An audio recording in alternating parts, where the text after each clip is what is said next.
Olá a todos! Na aula de hoje nós vamos estudar sobre funções contínuas. Então, o que nós queremos estudar aqui é esse tipo de fenômeno, onde o limite, quando x tende a p do f de x, seja igual a f de p. Então, ao longo das aulas anteriores, nós vimos situações onde essa informação é verdadeira, por exemplo, funções polinomiais, mas existem situações onde essa informação é falsa. Então, primeiramente, vamos dar um nome para fenômenos desse tipo aqui. E o nome que nós vamos dar é função contínua. Então, dada uma função f, domínio conjunto de números reais, imagem conjunto de números reais, né, contra domínio conjunto de números reais, perdão, dizemos que f é contínua em P se essa propriedade é verdadeira. A gente diz que caso a função seja contínua em todos os valores do domínio, ao invés de falar f contínua em P, a gente simplesmente diz que f é contínua. Então, quando eu digo que f é contínua, pensa-se que a função é contínua em todos os valores no seu domínio.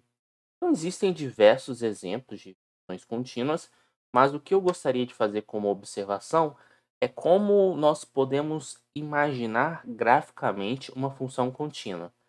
A ideia de imaginar graficamente uma função contínua é o seguinte. Claro, aqui eu não estou sendo técnico demais, tá? Mas só para efeito de ilustração, se você é capaz de desenhar o gráfico sem tirar, por exemplo, a caneta do, a caneta do papel, como esse tracejado que eu acabei de fazer, então essa função aqui é uma função contínua. Sendo um pouco mais técnico, vou só fazer uma observação para quem já fez o curso cálculo e está fazendo o curso de análise.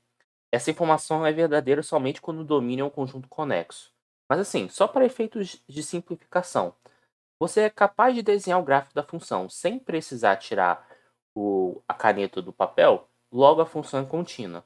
Então eu posso desenhar um outro exemplo de uma função contínua, que seria, por exemplo, esse aqui. Faço um tracejado assim, aí eu crio uma bola aberta, continuo por aqui. Você não consegue fazer o desenho desse gráfico sem tirar a caneta do papel. E você consegue até visualizar aonde está a descontinuidade, né? A descontinuidade está nesse valor de x. Então, essa é a forma mais recomendável, geometricamente falando, de se enxergar funções contínuas a nível de cálculo 1. Então, vamos fazer um exercício numérico aqui, que é o seguinte.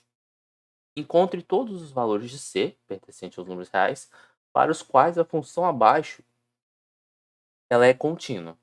Então, a gente pode ter uma noção do que acontece aqui graficamente. Essa função, se x é menor ou igual a 3, vai ter esse comportamento. E essa função, se x for maior do que 3, vai ter um outro comportamento. Se a gente fosse calcular, por exemplo, o limite, vamos dividir em caso. Quando x tende a p do f de x, se a gente supor aqui, primeiramente, que p é estritamente menor do que 3, logo, isso aqui seria o quê? Limite, quando x tende a p. E aí observe o seguinte, se x está próximo de 3, perdão, se p é menor do que 3, digamos, sei lá, 2,9, ao você calcular o limite, você consegue calcular de tal modo que esse intervalo aqui não contemple o 3. Pode pegar, por exemplo, um delta suficientemente pequeno, de tal forma que quando você faz x próximo de p, como esse p é menor do que 3, você vai ter certeza que x não é 3. Logo, x tem que ser menor estritamente que 3, então você pode substituir a lei da função pela informação de cima. Como isso aqui é uma função polinomial, a resposta é trocar o x por p, e isso aqui é exatamente o f de p. Se você fizer exatamente a mesma coisa para p maior do que 3, você vai concluir que o limite quando x tende a p do f de x é de fato o f de p. O ponto de polêmica, vamos dizer assim, é quando x for exatamente igual a 3. Então eu já vou fazer esse caso direto. Vou apagar essas informações aqui, porque essas informações eram só, vamos dizer assim, um comentário mais avulso. O ponto de polêmica é a gente analisar o limite quando x tende a 3 do f de x. Porque não importa o intervalo em torno de 3. Você vai ter sempre situações aonde a função vai cumprir essa regra ou essa regra. Então, o que eu vou fazer? Vou ter que separar em casos. Primeiro, eu vou olhar os limites laterais. Eu vou olhar o limite quando x tende a 3 pela esquerda. E depois, vou até mudar aqui de cor, vou olhar quando x tende a 3 pela direita. Então, começando pela esquerda, o que nós temos é o seguinte. Se você está olhando os valores de x à esquerda de 3, logo está olhando para os valores menores que 3. Logo, a lei de formação é essa. E aí basta você substituir por 3, você vai ter 3 vezes c mais 1. Agora, referente à direita, ou seja, que certamente x é maior do que 3, então você vai ter aqui o limite, quando x tende a 3 pela direita, essa função aqui, né, c ao quadrado, x ao quadrado mais 1, troca agora o x por 3, vai dar 3 ao quadrado 9, então vai ficar 9c ao quadrado mais 1. E aí a questão é a seguinte, eu gostaria de mostrar que esse limite aqui, o limite quando x tende a 3, seja igual a f de 3. Então eu vou calcular quanto que é f de 3. E se vocês observarem pela lei de formação da função, o nosso f de 3 é exatamente igual a 3 vezes c mais 1. Então o que eu preciso justificar? Eu preciso justificar que esse cara é igual a esse cara, que é igual a esse cara. Como o branco e o amarelo já são iguais, para eu conseguir encontrar um valor de c que transforme a função em uma função contínua em x igual a 3, basta eu igualar o branco com o verde. Então, igualando o branco com o verde, eu vou obter o seguinte. 9c ao quadrado mais 1 igual a 3c mais 1. Isso vai implicar que 9c ao quadrado é igual a 3 vezes c. Vou passar para o outro lado subtraindo, né? Então vai ficar 9c2 menos 3c igual a 0. Eu posso até dividir por 3 os dois lados, né? Porque aqui vai dar 1 e aqui vai dar 3. Parafraseando o Chitãozinho Chororó, colocando c em evidência, vai ficar c vezes 3c menos 1 igual a 0. E aí existem duas possibilidades para c. C igual a 0, que é a primeira solução, ou 3c menos 1 igual a 0. Só que 3c menos 1 igual a 0 significa o quê? Passa 1 para cá, 3 dividindo, e c é igual a 1/3. Então, quais são os possíveis valores de c que torna a função contínua? C igual a 0 ou c igual a 1/3. Então, essa é a solução para o nosso problema. Existem essas duas possibilidades. Dá até para a gente pensar na intuição, né? Porque observe que se c for igual a 0, você vai estar olhando para a função constante igual a 1, né? Troca o c por 0 aqui. Então a função vai ser sempre 1 para todo x menor do que 3, para todo x maior do que 3, então tá certo.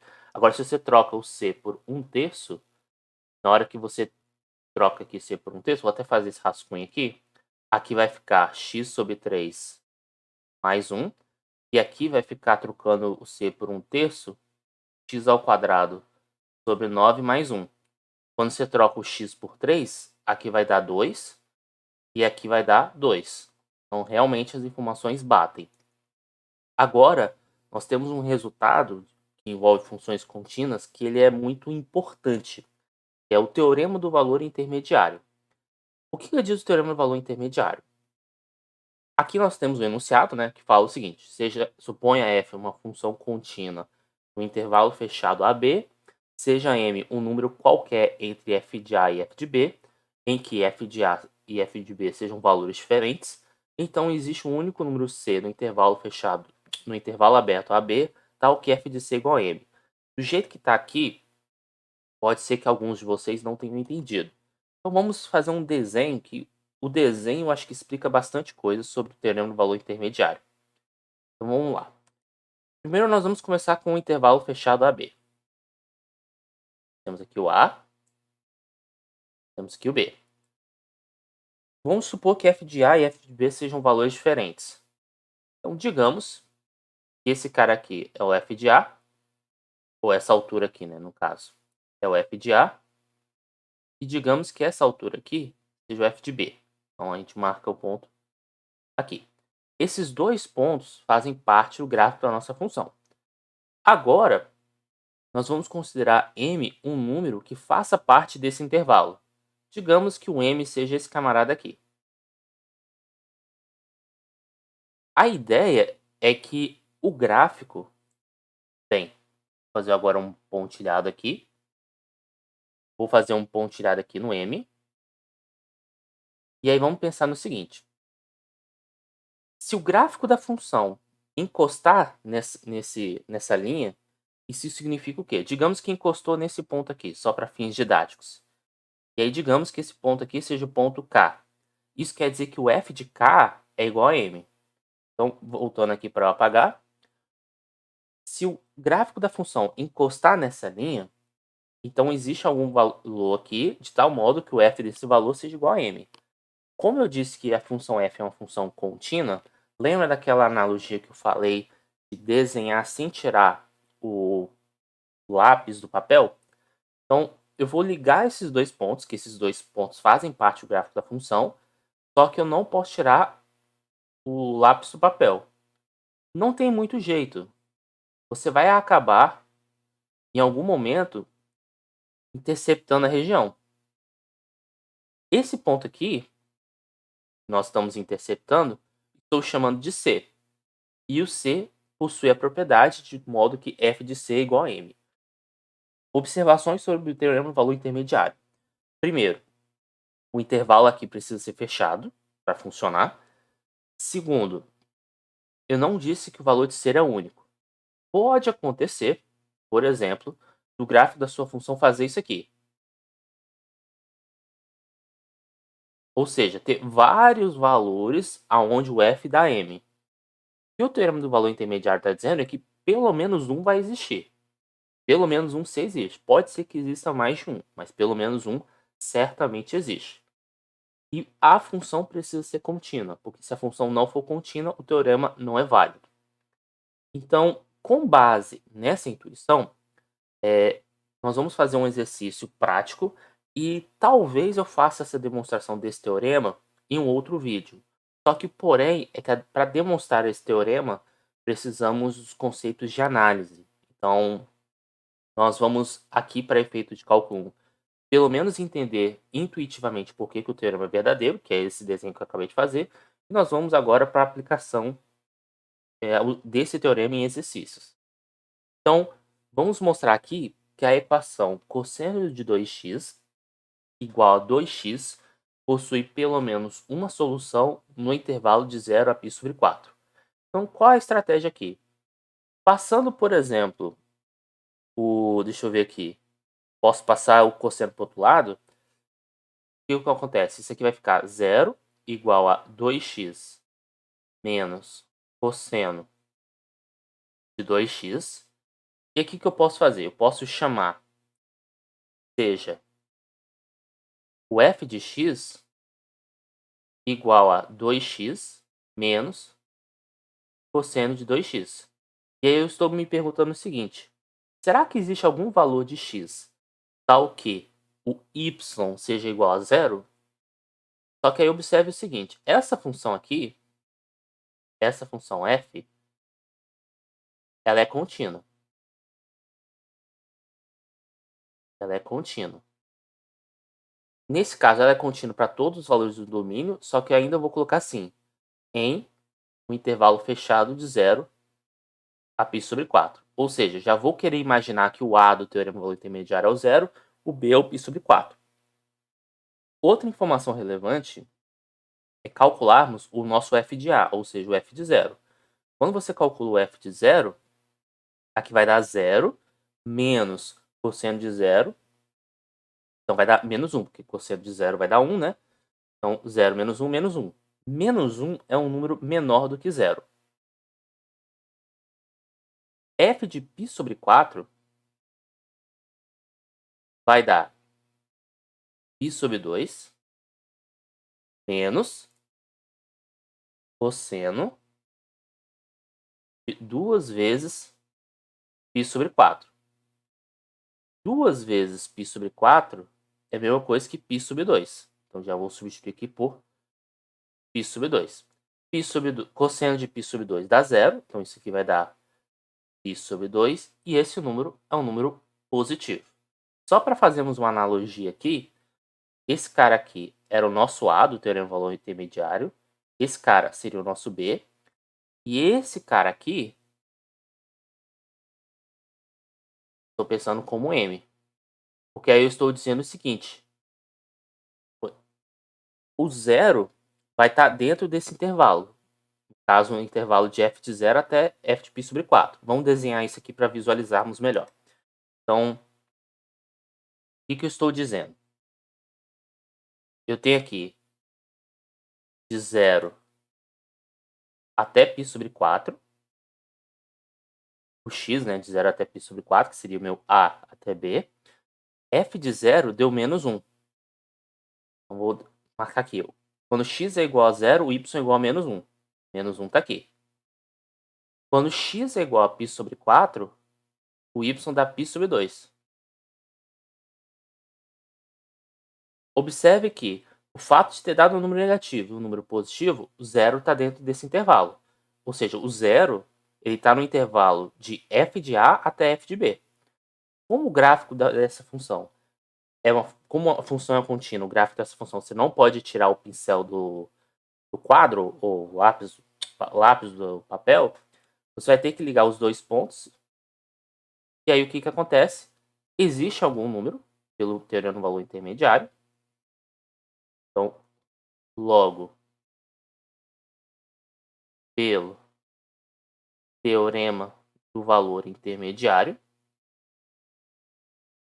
existe, vamos chamar aqui, um C pertencente ao intervalo de A até B, ou seja, ao intervalo de 0 a π sobre 4, tal que f de C é igual a zero. Só que f de C igual a zero é a mesma coisa que dizer que 2 vezes C menos cosseno de 2 vezes C é igual a zero. Passando esse cara para o outro lado, somando, nós vamos concluir que 2 vezes C é igual a cosseno 2 vezes C. Ou seja, existe pelo menos uma solução no intervalo de 0 a π sobre 4 da equação 2x igual a cosseno de 2x. Então, o teorema do valor intermediário já possui uma grande aplicação para você provar a existência de raízes. Uma outra coisa que é bem útil para funções contínuas, que no fundo foi utilizado, mas agora eu posso deixar de maneira mais explícita, é que quando você tem f, uma função contínua, em um valor k, e você tem que limite quando x tende a p do g de x é igual a esse valor k, então o limite quando x tende a p do f de g de x é igual a f de b. Na verdade, f de k, né? Perdão. E é, só corrigir aqui, f de k. O que eu estou querendo dizer com isso? Em outras palavras, que se f é uma função contínua, quando você calcula o limite quando x tende a p do f do g de x, ou seja, de uma função composta, você pode jogar o limite para dentro. E qual é a vantagem de você ter um resultado como esse? Nós vamos resolver um exercício numérico sobre isso. Vamos calcular o limite quando x tende a 1 do arcosseno de 1 menos raiz de x sobre x menos 1. Arcosseno é a função inversa do seno. Só que a função inversa do seno, ela é uma função contínua. Porque pensa o seguinte, que na hora de você desenhar o gráfico da função arcosseno, você vai desenhar, você consegue desenhar sem tirar o lápis do papel. Então, nesse caso aqui, como arcosseno é uma função contínua, tem que escrever como arcosseno é uma função contínua. Vou até colocar aqui, como arcosseno de x é contínua,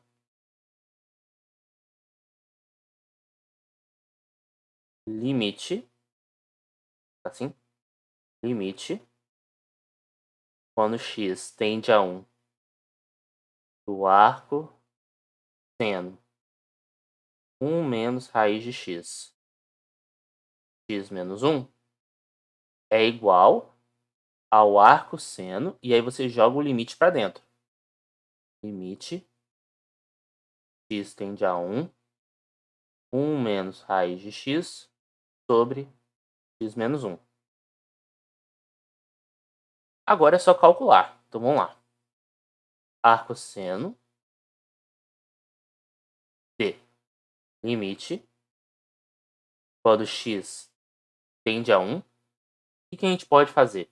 A gente pode multiplicar em cima e embaixo por 1 mais raiz de x, para podermos cancelar aquela raiz quadrada. Então aqui vai ficar, vou colocar entre parênteses aqui para facilitar a didática. E aí o que acontece? Eu multiplico em cima e embaixo por 1 mais raiz de x. Porque aí eu uso a propriedade de produtos notáveis para poder cancelar isso aqui. Mais raiz de x. Ao fazermos essa manipulação, eu já vou até aproveitar aqui, copiar e colar. Copia, cola. Ao realizarmos essa manipulação, em cima, por produtos notáveis, vai ficar o quê? O quadrado do primeiro menos o quadrado do segundo. Então, vai ficar 1 menos x. 1 ao quadrado menos raiz de x ao quadrado. E aqui eu só junto aqui sem fazer muita coisa. Só que observe que 1 menos x com x menos 1, eu posso fazer uma simplificação. Ctrl C, Ctrl V. Então aqui eu posso dividir em cima e embaixo, vai ficar menos 1. Menos sobre isso. Só arrastar essa informação para cá. Só dividir em cima e embaixo por x menos 1. E agora eu troco o x por 1 no limite, né? Então isso aqui vai dar arco seno menos 1 sobre 1 mais 1, que é aqui raiz de 1 dá 1, né? 1 mais 1, 2. Então eu tenho que procurar qual é o valor de seno, ou qual é o valor do ângulo cujo seno dá menos meio. Então vamos desenhar o círculo trigonométrico para visualizarmos isso melhor. Então, aqui nós temos o círculo trigonométrico. Quer dizer, vamos desenhar ainda o círculo trigonométrico. Voilá. Então vamos lá. Eu preciso que o seno seja igual a menos meio. Então menos meio está aqui. Se eu fosse pensar no meio, um valor possível que eu teria seria o valor de π sobre 6, que corresponderia a 30 graus. Π sobre 6. Só que eu quero menos meio. Lembrando que o arco seno é uma função que ele só existe no intervalo de menos π a π. Então, nesse caso, eu tenho que encontrar algum ângulo de tal modo, no intervalo de menos π a π, que o seno dê menos meio. Então, basta você rodar o π sobre 6 no sentido horário. Ou seja, esse camarada aqui é exatamente igual a menos π sobre 6. Portanto, cadê? Esse limite aqui, Ctrl C, Ctrl V, vou até colocar aqui embaixo que é melhor. Esse limite aqui é exatamente igual a menos π sobre 6. Então, esse é um resumo, né, de funções contínuas. É claro que ainda temos muitas coisas para justificar, por exemplo, algumas propriedades de funções contínuas, que vale citar. Se vocês observarem pela definição, que é a definição de função contínua, que é limite quando x tende a p do f de x ser igual a f de p, você acaba obtendo de brinde que somas de funções contínuas são funções contínuas, produtos de funções contínuas são funções contínuas. Todas aquelas propriedades são equivalentes para limites, você acaba adaptando para funções contínuas. Então, assim, esse é um resumo bem geral sobre esse assunto. Qualquer dúvida, vocês podem deixar nos comentários. Peço que curtam o vídeo, que compartilhem e até a próxima.